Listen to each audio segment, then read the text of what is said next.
Jemi rikthyer dhe tashmë e kam ritën këtu, jemi në këtë ambient të jashtëm, ashtu si lajmërova, sepse siç thash, disa biseda në fakt duhet të bëhen jashtë, aty ku fjala merr frym lirshëm.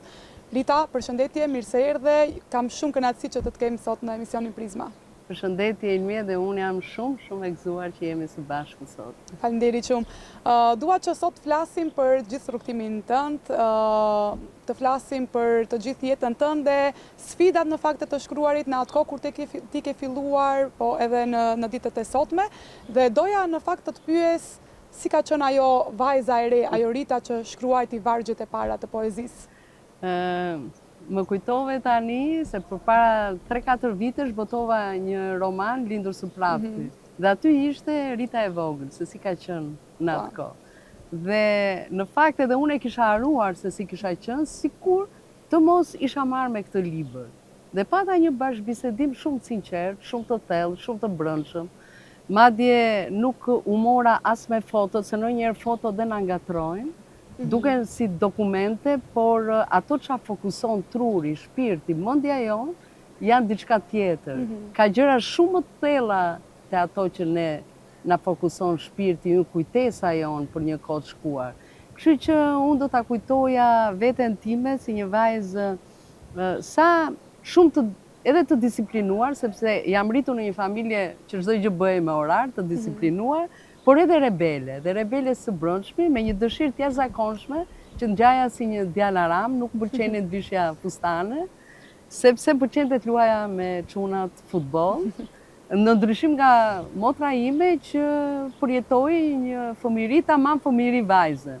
Dhe sigurisht pasaj me rritjen fiton ato elementet e tua femërore dhe ndonjëherë qesh thua si ka mundësi që e ke pasur këtë lloj rebelizmi, po jo me atë dëshirën si në librin e Stërmillit, sikur t'isha djalë, ose më mungonte mua të drejtat e mia si vajzë, sepse kam jetuar në një familje mendja hapur. Por ishte thjesht ajo dëshira që të ngjaja si një çun aram. Edhe mungesa e vllajt, mbase në familje e ka bërë edhe këtë gjë. Për të qenë ai djali le të themi në pojza i familjes. Po nga ajo vajza që luante futboll, çfarë të shtyu? Të shkruaja poezi, dalim te poezia. Nuk e di, si duket janë disa gjëra që janë shumë të brendshme brenda njeriu. Dhe unë shkruaja, ja u lexoja fillimisht ata që uleshin dhe më dëgjonin. Fillimi ishte gjyshja, ishte mami, ishte babi, motra. Kjo ka qenë edhe familja jonë e vogël. Dhe më pas në shkollë, pasaj ishin ato artimet e famshme që ne na thonin duhet shkruani, po me figura letrare dhe ajo lufta brenda vetes që ku ti gjeje metaforat, ku ti gjeje krahasimet, ku ti gjeje epitetet, një luftë e madhe e brendshme, po si duket unë i gjeja në mënyrë spontane, ndihmoja përveç vetes, po ndihmoja edhe gjithë shoqet dhe shokët pastaj. Dhe kështu ka filluar në fakt. Kështu filloi. Po para se të fillosh me poezinë, ke ndërruar për të bërë diçka tjetër në fakt, jo kjo shkrimtarja që kemi sot përballë, kjo poetja që kemi sot përballë. Shko, pëlqente shumë edhe të pikturoja, edhe duhet të konkuroja për në arkitekturë, kështu që punova edhe me piktor, punova me arkitekt që më ndihmuan para se të futesha në konkurs, po në fakt nuk u përfshiva në listën e atyre. Dola mirë, po nuk u përfshiva në listën që duhet të vazhdoja për arkitekturë, edhe varianti tjetër prap kishte lidhje me letërsinë, kishte lidhje me artin. Kështu që vazhdova pasaj për gjuhëletërsi. Pra kam bërë një gjë që e kam dashur gjithmonë, edhe puna që më lidh me librin, sa them gjithmonë që është shumë e vërtetë ajo shpreha që kur njeriu bën atë punë që do, quhet që në jetë ti kënaqesh, ti nuk lodhesh. Shumë e vërtetë. E kujton poezinë tënde të parë që ja ke treguar një publiku pak më të gjerë? Mendoj që kjo ka ndodhur në 9 vjeçare, në shkollën 8 vjeçare ka qenë atë kohë, pastaj në gjimnaz, po në gjimnaz pastaj ishin ato momentet e para që bie edhe në dashuria, në ato ndjesitë e para, dhe që atë nuk mund të ta lexosh edhe përpara të gjithëve dhe do ta lexosh në një mënyrë me më pak miq e shoh. Pastaj ose do t'i mbash kyçur në sirtar, ne i kemi pas quajtur poezitë intime që ishin poezi sirtari që i mbanin të fshehura, në për gazeta pasaj dhe revista të kohës, pak kanë qenë, po që ishin shtetërore. kam botuar disa poezi që ishin me një tematik më brenda atyre kritereve që ti mund botoje. Dhe pastaj librin e parë, ku kam nxjerr këto poezi që quheshin Sirtari, ose edhe poezi të tjera përtej asaj që isha ishte shkruar përpara viteve 90, librin e parë e kam nxjerr në vitin 1993. 93-shën. Ke shkruar edhe në kohën, le të themi, edhe më herët, në kohën e komunizmit, në kohën kur nuk ka mundur të jesh edhe aq rebele, sepse disa gjëra nuk kanë mund të thuhen. Si ka qenë ajo kohë? Dhe ti ke vazhduar të jesh ajo rebelja, gjithsesi, edhe pa marrë parasysh këto gjëra tjera, ndalesa që mbase mund të kesh pas. Shiko, unë nuk e quaj veten se është shumë kollaj të flasësh nga koha e sotme, dhe është shumë e vështirë në situatën që ne ndodheshim, se unë e kam provuar kohën e komunizmit, do me thënë, bëra gjimnazin, bëra fakultetin, madje u futa dhe në punë, që kam punuar në shkrim botuese të librit shkollor 6-7 vjet, derisa ndodhi ndryshimi i madh. Dhe pra i kam provuar të gjitha ato që mund të provoj dhe njeri që nga rritja që nga vogëlia derisa rritet. Dhe në një moshë madhore, se derisa dola në punë. Por guximin e kam pasur, me thënë të drejtën, guximin për të futur diçka të re, guximin për të shkruar ndryshe. Mbase jo në mënyrën, nuk i bëja gjërat në një mënyrë shumë të hapur, se dhe po t'i bëja nuk leqë në atë kohë edhe të dënonin dhe njerëzit gjithë kishin frikë nga ajo gjë, por prap kam bërë disa ndryshime të vogla, qoftë edhe në punë kur u futa, që dëgjoj se këto janë shumë skematike, si mund të ndryshojmë pak më shumë tekstet e nxënësve e gjëra tjera, mendoj që to janë ato guximet e vogla për të arritur te guximi i madh pastaj që ka lidhje pastaj me autocensurën, sepse vërtet para 90-s kishte censurë, ndërsa sot ka shumë shkrimtarë të cilët ose poetë që kanë autocensurë, që kanë frikë edhe nga vetja për t'i dhënë publiku diçka që mund t'jetë ronditëse dhe ai thotë jo se do më sulmojnë. Po, e vërtet në fakt. Nuk janë të lirë për ta thënë edhe me vete, nuk janë të lirë për ta thënë ato që në të vërtetë e mendojnë. Sepse unë edhe në hyrje e thash që ti je nga ato shkrimtarët, nga ato poete që gjithmonë e ke thënë mendimin tënd, e ke pas atë guximin, i ke thënë gjëra që nuk janë thënë, gjëra të pathëna. Po si e kanë prit edhe të tjerët, si të kanë komentuar në një farë mënyrë, le të themi, kur ti pikërisht e ke marrë këto guximin dhe ke thënë që unë do ta them këtë. Këto e mendoj, këto do ta them. Komentet në përgjithësi ata që më kanë ndjekur mua dhe krimtarinë time të gjithë i dinë, komentet që janë që nga komentet vlerësuese nga kritika e deri te komentet dhe denigruese në rrjetet sociale, që kanë qenë më përpara shumë më shumë, por më pas normal që ka rënë ai vrulli dhe tani janë tek tuk njerëz që vazhdojnë edhe denigrojnë, siç vazhdojnë e denigrojnë dhe shumë gra të cilat sot janë vërtet janë të shquara në të gjitha fushat e jetës, por që nuk i kemi të gjitha gjërat në dorë dhe rrjetet sociale e tregojnë shumë hapur një gjë të tillë. Por kjo s'më ka ndalur ndonjëherë dhe as kam dërmë të ndalen. Po, këto në fakt edhe desha të them që gjithsesi prap nuk je ndaluar, përsëri ke vazhduar sigurisht me atë ëndën. Ka ndryshuar besoj edhe kjo mënyra sepse rrjetet sociale tashmë e kanë bërë edhe më, le të themi, më të dukshme janë këto komente të cilët komentohen. Nga ana tjetër ka edhe gjëra të cilat kanë qenë edhe më pozitive, sepse është shumë më lehtë tash ta arrish në. Është shumë e vërtetë se rrjetet sociale nuk kanë vetëm këtë pjesën e të sharjeve, që njerëzit nuk janë shumë të dukshëm edhe mund thonë çfarë ju shkon në mendje, ta japin atë mundësi. Por nga ana tjetër shohim ne çfarë nuk lexojmë poezi të bukura, lexojmë përkthime të bukura.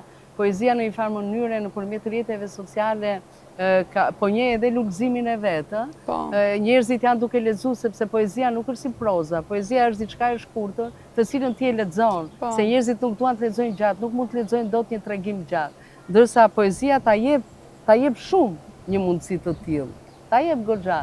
Kështu që kjo është një gjë do ta quaja shumë pozitive, këtë lloj leximi masiv, po secili pastaj e shijon personale. Ka dhe poezi të cilat unë do t'i quaja niveli mesatar, ka edhe ato që ne i themi me të qeshur bejte, do me thënë poezi pa ndonjë vlerë të madhe, po e rëndësishmja është që secili në bazë të formimit të vet që ka, zgjedh atë gjë të cilën do ai ta lexojë. Por ama është bërë e dukshme se më përpara librat me poezi kanë pasur një rreth të kufizuar njerëzish, ndërsa tani duke qenë në rrjetet sociale, shumë njerëz e lexojnë poezi.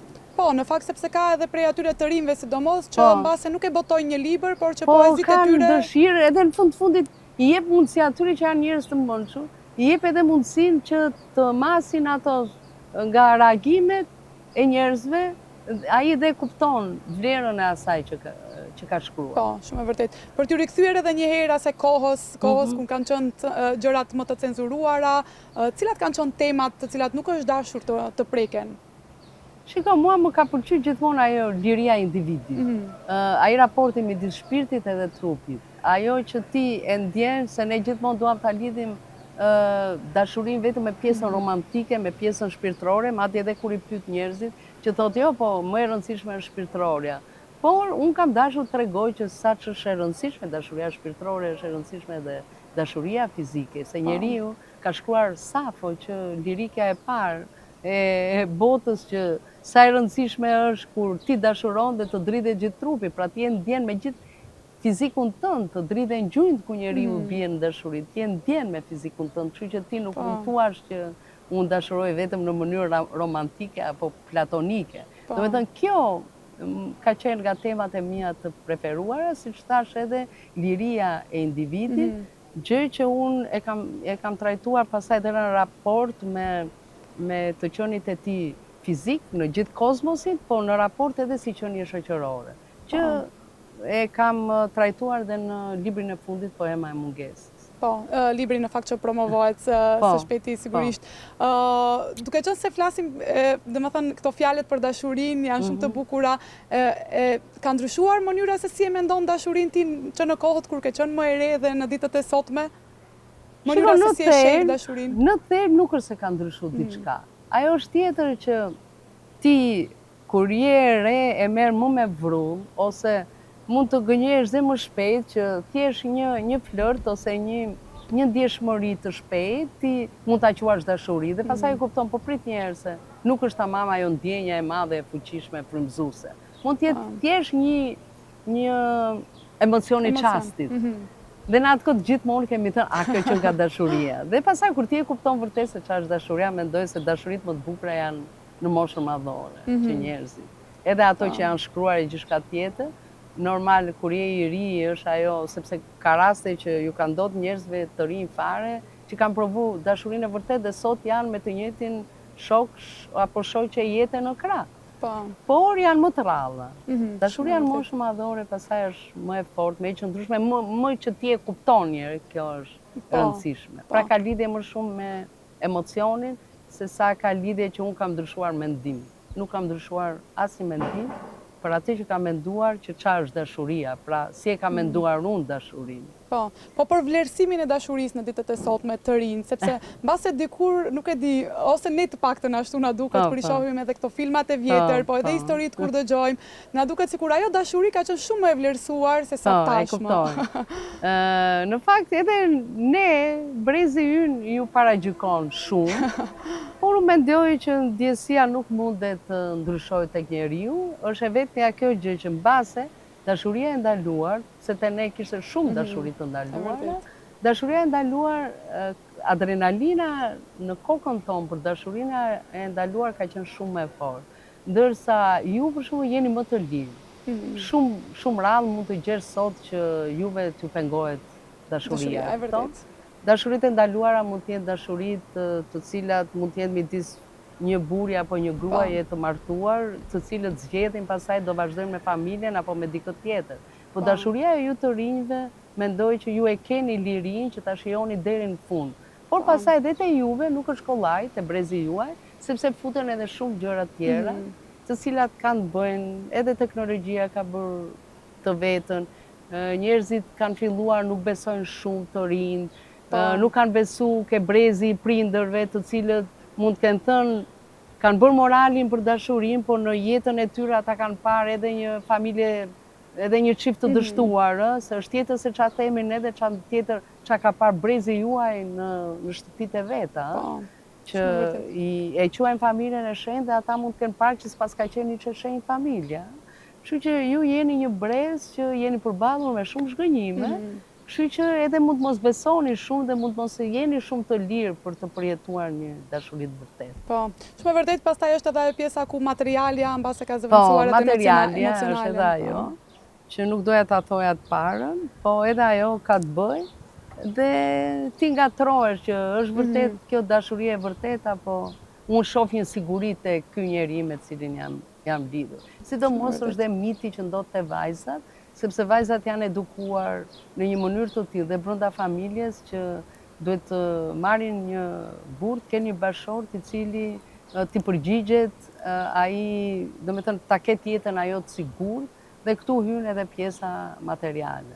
Përveç asaj, pastaj çfarë shihet në Instagram, ato joshje e shumë vajzave të cilat shikojnë disa që quajnë veten VIP dhe mund mos jenë VIP, po që shikojnë pastaj një makinë luksoze, një veshje luksoze, në vende luksoze edhe merren ato si modele si shembull, duke haruar që aty mund mos ketë dhe fare lumturi, dhe mund mos ketë as respekt.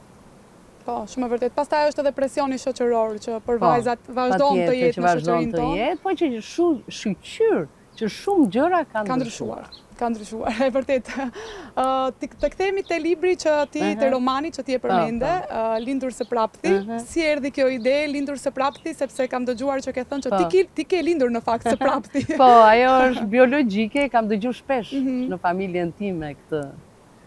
Nga gjyshja fillimisht, ke lindur së prapthi, mami, e kështu me radhë, edhe filloi si një përkëdhelje, që sa ndodhte një prapësi, po normal që ti ke lindur së prapthi, dhe pastaj u kthye në një lloj bullizimi, do ta quaja unë, se shpesh ne bullizimin e lidhim me njerëzit që s'na duan, dhe harrojmë që bullizimi fillon brenda familjes me njerëzit që na duan. Sepse ju duket sikur duke na bullizuar, sikur janë duke na mbrojtur, se është ai mendimi që po t'i them fjalët më të mira fëmijës tim, ai do marri kot, do marri rrugë keqe. Kështu që më mirë e kritikoj unë, më mirë e ngacmoj unë, më mirë e shaj unë se sa ta shajnë tjerë. Po ai rritet me këtë gjë dhe mua më kthye në mënyrë simbolike. Unë kam kaluar një fëmijëri shumë bukur, po në këtë pikë kjo e lindur së prapthi më kthye simbolike dhe janë përballjet që kanë lidhje me jo vetëm me kohën e komunizmit, që ne na mungonin shumë gjëra dhe qoftë dhe biseda e hapur me prindërit, por ka të bëjë shumë edhe me atë pjesën që me dhimbjet e rritjes, që prindërit kujdesen për shumë gjëra për ne, pa harrojnë emocionet e fëmijëve të vet. Dhe ky është mesazhi më i madh që kam dhënë. Qoftë përballë një fëmijë përballë institucionit familjar, një fëmijë përballë institucionit arsimor, përballë politikës, përballë gjithçkaje që zhvillohet në një vend, edhe ky fëmijë ndjen gjithë ato dhimbjet e rritjes derisa arrin moshën madhore dhe që kthehet nga një që shumë shpejt mund të bëhesh viktim, përkundrazi ajo kthehet nga vajzë në një grua shumë të suksesshme në jetë, vetëm e vetëm se nuk ishte nënshtruar këtyre konvencioneve të kohës. Shumë e vërtet. Në fakt aty ke shkruar në zërin e një adoleshenteje, pra e ke bërë, po që sa ka prej rritës aty, besoj që shumë ka prej rritës aty, por që e gjen edhe të tjerët. Po për të bërë libër nuk mjafton vetëm kaq, sepse ai është roman, nuk është autobiografi. Aty janë shprehur shumë mbresa, shumë ndjesi të personazhit dhe ka dhe personazhe të tjerë që kanë krijuar mozaikun e një kohe të shkuar dhe që tregojnë ngjarjet dhe tragjeditë e asaj kohe me humorin e fëmijës. Kjo përbën një lloj stili. Dhe romani ka një strukturë të tillë që nuk ka më lidhje me autobiografin, po është thjesht roman. Shumë e vërtet, por që besoj që shumë njerëz edhe shumë vajza, të paktën ato që kanë përjetuar atë kohë, e gjejnë veten aty në atë roman. Në fakt ma kanë pëlqyer shumë romanin, edhe moshat e reja që unë kam menduar që vetëm mosha ime ose më lart apo më poshtë do ta përjetoni, po s'është e vërtet sepse përjetohet edhe nga gjeneratat. Edhe trinjtë e kanë lexuar shumë dhe ju ka pëlqyer shumë. Po, cilat kanë qenë ato mesazhe, mbase sidomos për të rinjve, nëse shumë kanë ardhur, domethënë edhe unë ndjej, edhe sot e ndjejmë këtë gjë. Ose ky raporti i personazhit me maman, raporti me babain, raporti me tjerët, me një mësuesi që nuk e do, ose me një mësues që ai e quan ëngjëllin e vet mbrojtës. Domethënë janë bresa shumë fuqishme që të ndodhi në çdo kohë. Po, duke qenë se ti Dashuritë e para, ndjesitë e para që i ka kushdo. Po, sidomos adoleshentët, Guximi i parë të gjitha. Po, shumë e vërtet, në fakt, prandaj aty e gjejnë shumë njerëz e gjejnë veten te ai libër. Duke qenë se ti përveç rolit pra poete, shkrimtare, e zëshme për gjithë këto dekada, je edhe nën, sigurisht, ke edhe rolin e nënës, që është një ndër rolet më të bukura, besoj. Edhe më të vështira. Edhe më të vështira, po, edhe pikërisht këtë në fakt desha të të pyes. Si ka qenë, si është të jesh nën, edhe të jesh në ndërkohë edhe një poete shumë aktive, një shkrimtare shumë aktive? Shiko, tani vajza ime është e rritur, kështu që ajo e ka gjetur rrugën e saj dhe është vështirë t'i japësh më këshilla, pavarësisht se ti do gjithmonë që t'i japësh këshilla, kur të duket se duhet bëj diçka më mirë se sa është duke e bërë. Dhe mendoj që ky është një raport që mbetet derisa prindi ikën nga kjo jetë, në përgjithësi është një raport që mbetet e të gjithë. Ndërsa kur ka qenë e vogël, sigurisht që ka qenë vështirësi, por di vetëm një gjë të them që ajo është rritur mes librave, është rritur në zyrën time dhe që ka qenë gjithmonë pranë me dhe në fundit ka marrë një shembull të një mamaje që punon dhe që e përballon jetën. Shumë e vërtet, sepse ka marrë pikërisht e ka pas shembullin për para syve. Çfarë ka qenë diçka kur ke rritur, kur je bërë në fakt dhe ke menduar diçka që nuk e ke menduar më herët, diçka që prindërit e tu ta kanë thënë, por që ti nuk e ke marrë shumë parasysh edhe në momentin që je bërë nën ke thënë që pas kanë pas të drejtë prindërit për këtë gjë. Nuk e di, diçka, ndonjë emocion, ndonjë... Shiko, në përgjithësi për shembull, unë si kam dëgjuar prindërit, normal, si çdo fëmijë në disa gjëra dhe nuk i ke dëgjuar.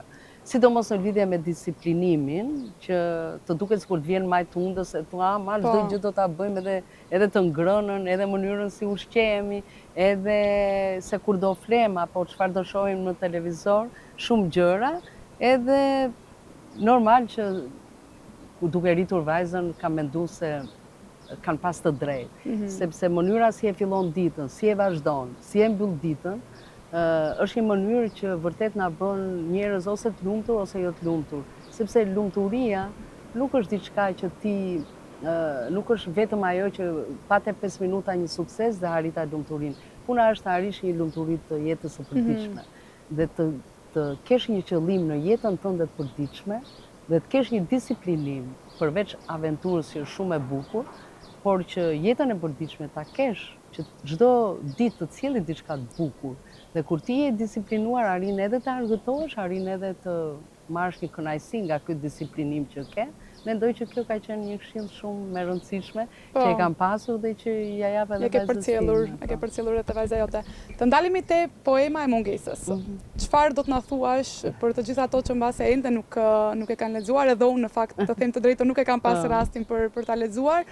Si ka ardhur kjo, çfarë është, cila është tematika, sepse ti shpesh në fakt e ke shkruar për mungesën, për jetën, për dashurinë. Është jeta, vdekja, kuptimi i jetës, pse jetojmë, dhimbja e vdekjes, ose që mos e shohim në mënyrën shumë tragjike, humbjen e njerëzve të dashur, sepse kemi ardhur në këtë jetë edhe do të ikim, kështu që duhet shohim atë frymëzimin që ata na lën pas, përballjen ku ngelesh vetëm, si e shikon, si është bota para teje, mund të jetë dhe më e egër, po ti forcohesh dhe atë gjë që e ke bërë dyshe e bën dhe vetë, të lloj përballje me këtë lloj vështirësish. Pastaj aty flitet edhe për vetmin edhe në kuptimin pozitiv, kur ti je vetëm dhe ke pjesën e meditimit bukur të jetës tënde, edhe vetmin e të moshuarit i cili në këtë botë kaq që ecën me ritme kaq të shpejta, ndihet i vetmuar. Pra e kam në 2 plane, edhe pjesën e vetmisë. Domethënë ndahet edhe apo individin si qenie edhe shoqërore që është i detyruar të përballë dhe kur je dyshe, i përball më kollaj sfidat e jetës, kur je një, të duhet edhe më shumë, po kjo të bën edhe më të fortë. Të bën ta njohësh edhe më mirë veten se si mund t'i përballosh edhe vetëm disa gjëra. Po, shumë e vërtet. Nuk dua ta lë pa përmendur sigurisht edhe shtëpinë botuese, që ti je bashkë themeluese sigurisht. Është më kryesorja. Po, është më kryesorja. Shtëpia botuese që në fakt tashmë është e të gjithë shqiptarëve, nuk është më tashmë vetëm e juaja. Si erdhi, si ka ardhur si ide pikërisht kjo shtëpi botuese? Ka lindur në vitin 2000 që ne hapëm bashkë me partnerin tim Latif Arullaj. dhe që nga tetova, dhe që vendosëm që të hapim shkrim botuese. Ajo dëshira për librin shqip, për të fshirë kufit mes shqiptarëve, janë siç ndodh tani me panajiret e librit dhe gjithçka tjetër, dhe u hap në të njëjtin vit, ishte dhe kapërcyelli i shekullit, se viti 2000, një vit shumë fatlum, do ta quaja, dhe që u hap në Tiranë, në Prishtinë dhe në Tetov. Tani jemi të zjeruar, tani jemi në Preshev, jemi në Malzi, jemi gjithë diaspora punon me botimet tona, kështu që është një mision që unë do ta quaja që kuptimi i jetës time mund të kishte kuptim jeta dhe pa poezin, po jo pa këtë. Jo pa këtë profesion, jo pa këtë mision që ma jep shtëpia botuese e Albës. Shumë e vërtet në fakt sepse keni filluar për t'i lidhur pak a shumë vendet shqiptare, pra shqiptarët e Maqedonisë, Kosovës dhe Shqipërisë, por që tashmë keni lidhur të gjithë shqiptarët. E keni menduar në fillim kur e hapët që do t'arrini deri këtu? Shiko, ideja për të bërë këtë 3 këngë, unë do t'a quaja spontane, por ajo spontania si duket ka pas lidhje me rrënjë shumë thella. Dhe kjo ka të bëj shumë edhe nga Latifi që ishte profesor, edhe shumë patriot, nga ata që gjithmonë ka luftuar për këtë patriotizëm dhe ka nëndëruar si shumë shqiptar, jashtë kufirit Shqipërisë ka nëndëruar Shqipërinë, e kanë parë si toka mëm, dhe edhe e gjithë kjo bëri pikërisht edhe këtë gjë. Unë vetë nuk kisha për ta bërë. Ishim 2 që luftuam dhe ishte ideja e të dyve, pra erdhi si ide. Lindja e ides ka qenë nga Latifi, jo nga unë e mbështeta. Po. Duke qenë se e përmendëm sigurisht edhe Latifin, sigurisht zotin Latif, keni pas një njohje shumë interesante. Mund të na tregosh pak? Shiko, rëndësishme ka që ne na lidhi libri. Kjo është më e rëndësishme nga të gjitha, që do me thënë dashuria për patriotizmin, dashuria për librin, e gjitha kjo... Ishte një dashurie për bashkët. Ishin të gjitha dhe që ne arritëm këtu, thash, po të ishim veç e veç, se cili do bënte diçka në jetën e vetë, po nuk do bëje kjo që... Kjo gjëja e madhe që sot është. Kjo gjëja e madhe që u bë, edhe me gjithsa i sot nuk jeton më, ne vazhdojmë, dhe kjo është një gjë shumë e rëndësishme, që ne e vazhdojmë këtë gjë. Vazhdojmë librin, e vazhdojmë me djalin e tij Driton Ajrullajin, e vazhdojmë me Kosovën, me Shqipërinë, do me thënë është një ekip të rinj tani që është duke punuar, sepse nuk mjafton që të punosh vetëm ti. Shumë e vërtet. Unë jam shumë e angazhuar, se më kanë zgjedhur dhe poete laureate dhe bëj shumë aktivitete. Bëj shumë aktivitete, kam një mision për këtë gjë, kështu që të dyja shkojnë paralel dhe kjo është më e rëndësishme nga të gjithë. Po, dhe sigurisht edhe atë dëshirën e ti në fakt e çoni në vetë për të vazhduar. Do me thënë është një vërtet iku nga kjo botë, por la shumë frymëzim. Shiko, në fakt ka disa vite përpara, 4-5 vite më parë, që u vendosi që Shqipëria do ketë poetin laureat, që zgjidhet nga Qendra Kombëtare e Librit dhe Leximit. Ka pasur 2 përpara, Rudolf Marku dhe Luljeta Lëshanaku, unë jam e treta që zgjidhet, dhe që normal ka mendime nga më ndryshmet, ka disa të cilët mendojnë që në Shqipëri nuk ka pse të jetë ky mision, ka disa të tjerë që thonë është shumë i mirë, ose për shembull kanë dashur të çojnë më shumë që të bëhet, sepse në fundit nuk është çmim poeti laureat, është mision.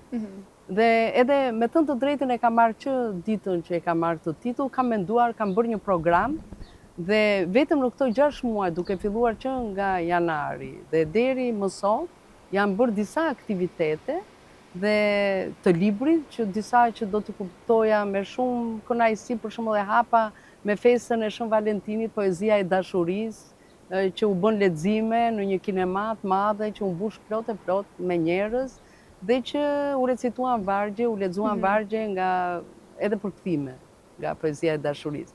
Për shembull, një aktivitet mrekullueshëm do ta quaja aktivitetin për poezinë e kujtesës, për të gjithë ata që janë dënuar, që janë vrarë, janë shkatuar, dhe që me vargjet e tyre apo me përkthimet e tyre kanë një vlerë të shtuar në letërsinë shqipe. Pra nuk e kanë vlerën sepse janë dënuar, por sepse vërtet kanë qenë vlera. Dhe gjithmonë mundohem që t'i bëj me të ri. Kam çelur edhe një çmimi poetes laureate për të rinj, po zhvillojnë disa konkurse që unë dua t'i bëj jo vetëm në Shqipëri, po edhe për te kufirit, kam bashkëpunuar me disa aktivitete që janë bërë qoftë edhe në diaspor, po edhe këtu në Maqedoninë e Veriut, që aktivitete që janë bërë në Prishtinë. Pra kam qenë edhe me organizatorët e këtyre aktiviteteve poetike, kam bashkëpunuar.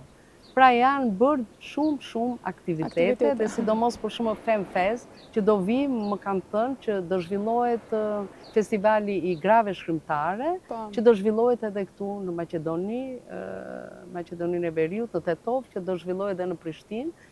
Kemi bërë dhe një katalog të shkrimtareve shqiptare, pra brenda një kohe të shkurtër janë bërë shumë aktivitete dhe shumë punë. Pra ka përgjegjësi sigurisht ty vlerësim, sidomos zbulimin e talenteve të reja, mendoj që është një nga misionet më të bukura të poetit laureat. Pra për ta zbritur poezinë nga ajo çka quhet elitare dhe për ta zbritur te njerëzit, sepse në fundit ne kemi parë, bëhen protesta, njerëzit kanë dëshirë të lexojnë poezi të angazhuar.